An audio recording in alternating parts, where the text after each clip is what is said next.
another episode of Outcasts to Icons, and as always guys, if you are enjoying the series, please drop a like on the video. Now, it's been quite a long pre-season, but it has been made slightly quicker by the fact that I've removed some leagues from the game. I took out a lot of the countries that we were just never ever going to manage in, basically. So like really small countries. I've also removed some of the second leagues in countries that we probably aren't likely to manage in either, but I do want to keep most of the first leagues of those countries around just because of regens for later in the game, so we can try and snap up any good talent. That's kind of why I do that. So it has made the game run a little bit faster. There's still a few more that haven't turned off yet. It's probably about another 10-20 leagues that haven't gone off because of the way the league fixtures work, but it has certainly sped things up a little bit, and so far, touch wood, I've not had any crashes lately, so that's been nice. Hopefully it will stay that way, but, you know, touch wood, you just don't know what's going to happen. So, before we get into what's been going on, because we do have quite a bit to talk about, on Sunday, which you're obviously seeing this on Tuesday, but I'm recording this on Monday, but I'm talking about Sunday, so let's just get that straight. We hit 7,000 subscribers, which is genuinely fantastic. I can't thank you enough. I know that I say this every single time we do this, but I always feel like I should, just because it's important. Yeah, so seriously, thank you so much, and like every single one is one more than I ever thought I would get, and it's just great. So seriously, so thank you, and thank you to all of you that have subscribed since 6,000. I hope you're enjoying your stay, and welcome to the injury list. Right, also, apologies, I'm a little bit lax when it comes to replying to comments on the weekends, just because I generally, like, most of the stuff I do for this is always done during the week. I do try to do it for the weekend, but sometimes, particularly on Sundays, I just end up not being able to, and I hope you can understand reasons why, but I always do get back to it. It's just sometimes on Sundays I'm just not able to get near a computer sometimes to do that. So there we go. A couple of other things. I still see comments sometimes about what skin I'm using. Let me just put this right out there. I'm not using a skin. It's the default skin that comes with the game. I don't really know why anyone thinks I was using a skin. It's exactly the same.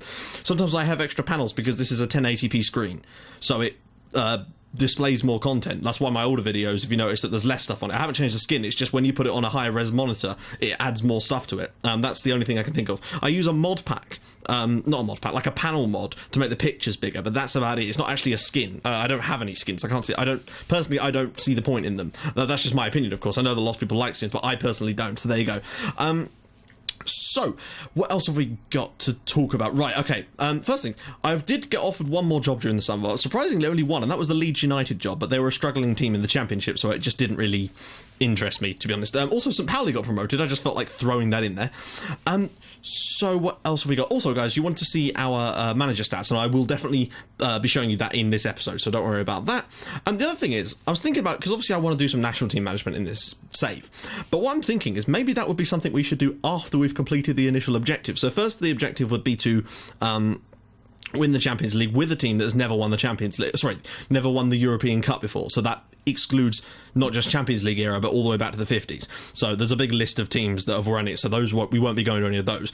But then I was thinking maybe after we've done that, to try and keep things going a little bit more, because I'm thinking that this series might end up being quite short if that's the case, because we're progressing quite nicely at the moment. Christmas Tree of Doom is tearing it up.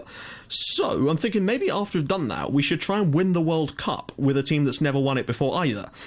Just to sort of add to that kind of level of stuff. I don't know, it's just an idea. Certainly be something I'd be very interested in doing with Big Norm. So there is that as well. Right, so at the end of last season, we were actually given a fair amount of money. We got about 7.3 million for winning the division. Of course, we were 10 million in debt, so we still came into this year in debt. But I figured, you know, it's top flight, we're going to get television money, and God knows what else. So we should, in theory, have some transfer budget. Yeah, no, that didn't happen. It came around to the first day of the season, and when it came to setting my season objectives, my choices, well, the choice I've taken, and I genuinely have never seen this one before, is try not to be outclassed too often, which is basically, we're going to get relegated, just do your best. I genuinely think we'll be a little bit better than that personally, but that's the one I went for because it's the lowest possible one and it gives us the best chance of, you know, doing okay regarding the board's expectations of us. That's generally the idea that we're going for. So I went with that. But basically the transfer budget was zero for all of them, and the wage budget just was the wage budget did go up, but nothing to do with the transfer, and it was minimal amounts. So we did have a little bit, obviously I had a little bit of wage budget because I'd left a load over, so I knew that we'd have some. Unfortunately, obviously you get promotion wage rises, which took that down by a fair old amount. And the other thing that was really bad, and this is annoying because basically what happened was, I'm assuming this must have been done under the previous regime, when a load of these players were signed, players like Alexander Ring, a lot of the players that were at the club when we got here, When we got promoted, it triggered clauses in their transfer deals that meant that we owed clubs that we bought them from back in the probably when we got relegated the first time a lot of money, and that ended up costing us nearly £7 million. There was about 7-8 players that we owed transfer clauses on, and it was anything from 350 to 1.2 million we had to pay, and as a result it just basically killed our budget. We went back to being 10 million in debt again, and as a result I literally didn't sign any players until about 2 weeks ago, where basically we got some more money coming in, and I managed to move some money around and adjust my budget slightly and bring in like 2 players, and a transfer out, which I'm not particularly that enthused about, did end up helping us in a way, but not really in a way. I'm going to have to replace him anyway. So let's talk about transfers first, because we were doing our DFB Pokal first round game against Paderborn today in the it's the first round. They're a third tier team still, so in theory we should be able to do this one, but we've also got some injuries to talk about and some general nastiness, unfortunately. So let's go into transfers. And right, so here's basically what's happened. Going out, Julian wouldn't sign a new contract. I couldn't get him to sign a new contract, because when I noticed that we were going to be losing a lot of, like, we weren't going to be able to sign anyone, I basically went back and tried to sign anyone that was half decent that was leaving, just because it would be easier than trying to sign them when they weren't. So Julian ended up leaving though because he wouldn't sign a new contract. Radziewski, I tried to sign him on a new deal, but unfortunately he wouldn't agree to it, so I managed to then get him back, but unfortunately it cost us more in signing on fees when that happened, but it was a shame, but we did manage to get him back. Gentian Cooley wouldn't sign a new deal. Christian Mayer already signed a deal with Fort, which was a pain. Now, as you can see, Montero's gone to Gladbach, and unfortunately that was nothing I could do about it. I kept turning down the bids for him, but unfortunately it was a release clause in his contract. I did try to agree a new deal with him, but he wanted so much money that we just couldn't even come close to matching it, and as a result Gladbach were able to match it, and we got 4.8 million, which was not great, but it did allow me to bring in a couple of players. And literally I'm going to have to sign another one as well. In fact, sorry, that hasn't allowed me to bring in a couple of players. It will allow me to bring in a couple of players. I brought in these guys beforehand. I actually brought them in at the same time, but we ended up having to delay the other transfer because of silly wage. The board locked my wage allowance, so I couldn't move it into the right area in order to pay the agent fees. So Montero's gone, which is a shame, but I've still got a little bit of money left over to try and replace him. People are after Ryan Jacko at the moment. I'm turning them all down. I have said that I've said that he can leave if they match the valuation, because that's what I'm told is a good way of handling it. So he's happy, but I just keep setting the bar way too high so nobody can actually bid for him. Hopefully that's going to work. It's worked with the other players like Vucicevic. We're getting bids of like 11 million for him, but Ryan Jacko does have an 11.8 million pound release clause, and unfortunately if they match that, because we can't offer him a new deal, he's going to be gone as well, and I hope that if that does happen, it happens early, so I've got time to try and find a replacement. But that would sort out our money troubles in a way, I suppose, but I don't really want to have a season without a proper striker. So I'm going to have to try and bring in another left winger now that Montero's gone, because he was our player of the season last year, unfortunately, and that means he's gone. So here's what I've done. Basically, I decided to bring in, these don't even look that great in terms of their stars, but let's just ignore the stars for a little bit. The reason I brought in Jonas Meffert, firstly, free transfer, but also because he can play as a defensive midfielder, he can also play in the centre, and he can play up top in an advanced midfield role. So he can basically be a utility man for us. And, you know, he's 28, so he's not super young, but I thought it was worth doing. He's got great passing stats, which is going to be absolutely key for us. So I'm relatively happy. His teamwork is solid as well. So again, worthwhile bringing in for me anyway. Now, this is Revaz Gelari. He's a Georgian, was released by Club Bruges in the summer. I don't know why it was released by Club Bruges. I'm genuinely flabbergasted that this even happened. I hope he doesn't have an attitude problem or something like that. That would be poor. But basically, he can play as a shadow striker or advanced playmaker. And let's face it, he is unbelievable.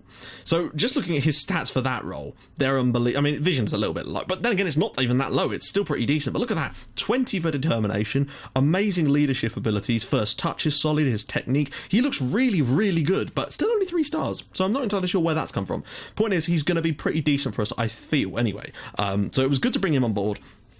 I just hope that it's not going to be too bad. We are going to try and bring in some more players. Thankfully, because the league starts early, I can sort of see where we need to strengthen and bring in players where I feel we need to, basically. So that's essentially where that one's gone for us. It's a little bit annoying, but it's what we've had to do, and I don't know really how well this season's going to go. Like, we're going to try our hardest, and I'm hoping that our tactic will be able to win us enough points just by getting us to play out of our skins, as it seems to get the best out of players.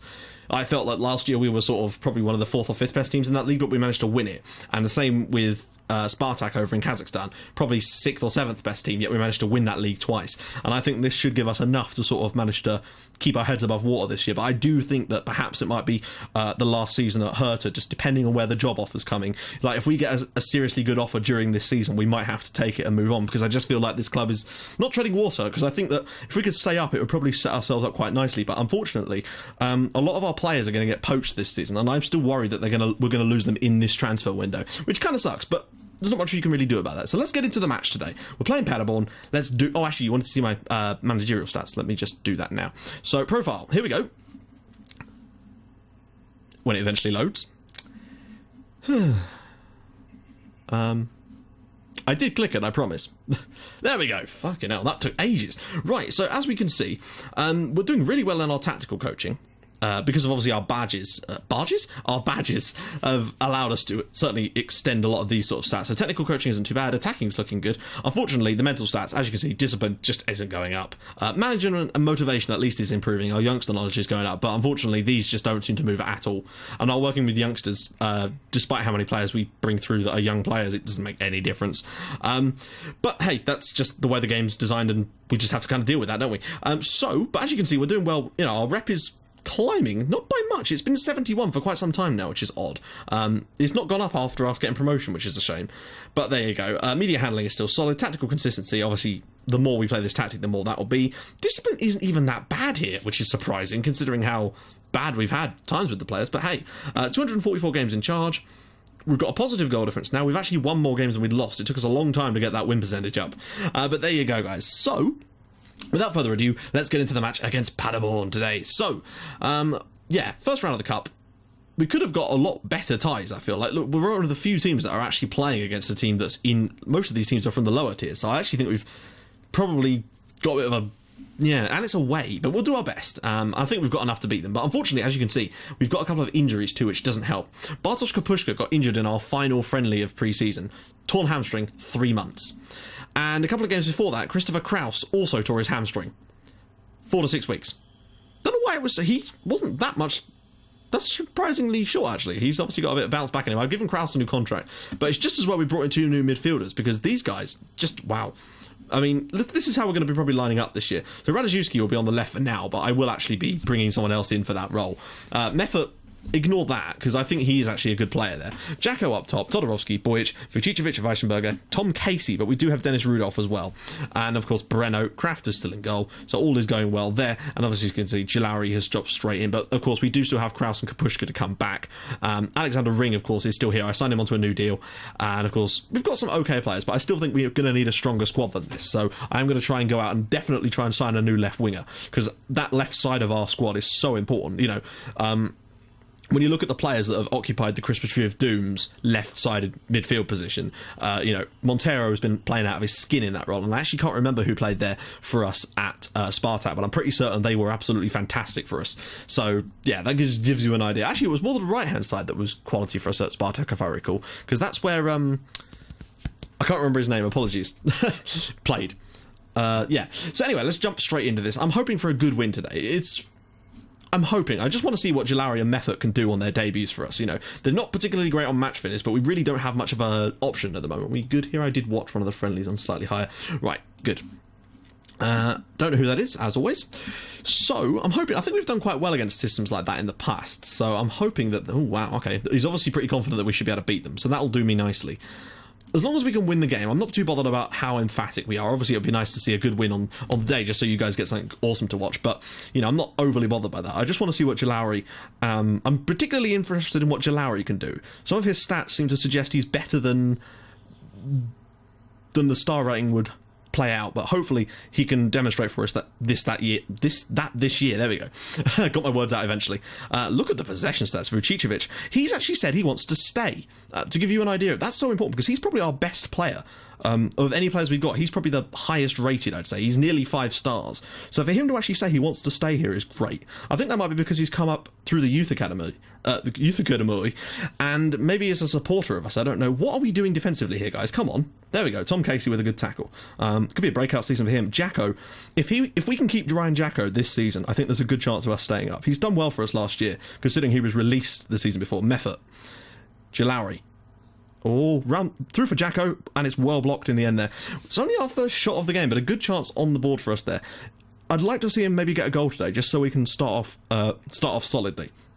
If he can get off to a good start in today's game, albeit, in the cup, but it's these types of games that get a little bit of confidence up, particularly as we've had to play a lot of friendlies against big sides to try and get a little bit of extra. Look at that, Jacko's gone through them all here. Boyic off the post and Jalauri there. What about that from Jacko? He's absolutely skinning players. I might have to take a look at his dribbling style, though I think we've already done that, haven't we? Where I was going to set him to dribble more, but the role already has it selected. So, yeah, he's pretty much the perfect advanced striker for this system at the moment. He does seem to be able to run at people and do a bloody good job of it. Hopefully, there we go, Thomas Kraft. His contract is up at the end of the year, but to be fair, if we're still here, then I would be definitely looking at extending it even further, because he's an absolute stalwart of this team, and he's worth every penny of his contract, to be honest. We've played well, but we've yet to really challenge them. We've had 3 clear-cut chances, apparently. I don't know where the third one was, or did we get 2 in the same move? Appropriate to take revenge. Okay, go for it then. I've never seen that one before. Not during the game, anyway. But we'll take it. This would be good to get our confidence up as well. Although I will probably look at making some changes just to make sure we don't get any silly injuries. Because that... Oh, why does it always revert back to him? There we go. Hopefully, we can come up with just a 1-0 win. I do need to go through here because it's worth it. That money we get from going quite decently in the cup this year is going to be crucial to us. Here we go. Todorovsky, go on, let's do one of our corner set piece plays. Meffert, ball in, Weissenberger, there we go, 1-0 to Hertha Berlin. Nicholas Weissenberger, and he did that so often for us last year, and we've deserved the result so far. And obviously the Christmas of Doom? The Christmas tree of Doom is obviously still firing on all cylinders, and that's pleasing if nothing else. But I do wonder how well we're going to be able to handle some baptisms of fire myself playing in Germany's top flight. That's one thing is very for sure. I think I had a live con once where I lost 8-2 or 9-2 to Borussia Dortmund. It was not pretty, but that was with some Pauli, and that was when I was a little bit more tactically naive. So I'm hoping that this year, with the Christmas Tree of Doom, yeah, we probably will lose, massively sometimes even, to some of those teams, but my hope is that we should have enough in the tank with the system and the tactics and the players we've got to beat some of the teams around us, and hopefully just by beating some of the teams around us we'll be able to do enough to get ourselves enough points to try and stay up. Todorovsky goes short again to Meffert. Back out to Jacko. Go on, son. There we go. 2-0. Ryan Jacko scores his first goal of the season. I'm pretty certain, though, that means Meffert's got 2 assists today, because Todorovsky's played short corners to him both times so far, and Meffert's picked out lovely passes. This time Jacko with a good touchdown and a lovely dispatched finish. Wow, that was a great goal. If he does more of that in the league this year, we can expect some good things. Are we going to get an Insta highlight here? Go on, let's go and get a third one.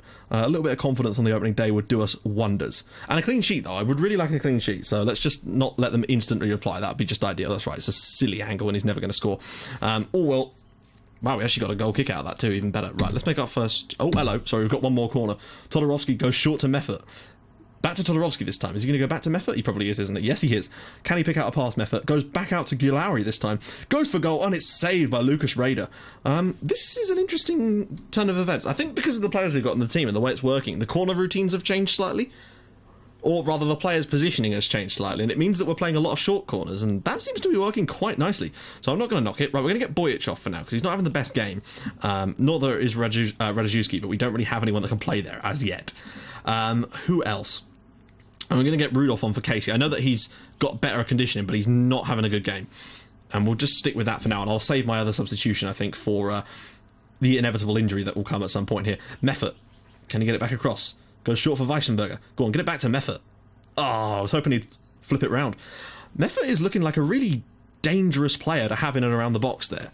Like, he seems to get into all these interesting positions. I wonder what his positioning stat is, because he seems to be able to get into some very strange places, and it's causing all types of problems for the other teams, and that's something we'll hopefully see some more of in the league. 2-0 win, I'd take it. It's nothing special, but it's a good result against a relatively poor Paderborn team. But, hey, Not going to knock it. They're playing a weirdly narrow system, but I suppose that's because they have had 10 men as well for quite some time. Kraft makes the save, and that should be a nice, simple, clean sheet for him, and putting us through to the second round of the Cup. Now, hopefully, we can get ourselves a decent draw and get someone nice and easy for the next round so I can rest a few players, and it won't affect our league form, because obviously the league is crucial for us this year. So there we go. A 2-0 win over Paderborn.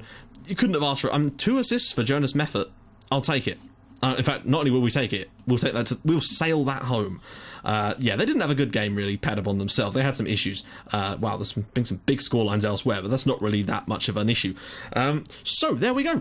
A win in our first match of the season. Admittedly, it's not a Bundesliga game. That starts next week against Stuttgart away from home. They have just sacked their manager though, so that could give us a little bit of a chance there, but I do wonder. I think mostly it's going to be a case of us trying to get as many points as we can against the teams around us and snatching whatever we can against the bigger sides, basically. So there we go, as you can see, Jacko under yet another bid. So let's see what game we're going to do first up this year. Oh, I'll tell you what, I'd be tempted to do Dortmund, because it's a big game, and it would just be interesting to see you guys watch me test ourselves against the big side. So I'm tempted to do Dortmund as the next one. I know there's only a few games in between, but I just feel like that's really going to be a fun one to do, to be honest. And then by the time that game comes around, hopefully we'll know kind of where we're going to be in the league that time, and therefore we can start picking games a little bit better. But I thought, why not do a big game for our next episode and test ourselves out a little bit? So guys, if you like what you've seen, please do drop a like on the video, and if you've liked it even more than that, please subscribe to my channel for more Outcast icons and From the Shadows. I don't know why I said that so weirdly. I sounded like I was being attacked as I said it, and being dragged away from the microphone. I'll see you guys soon. Thanks for watching. Bye bye.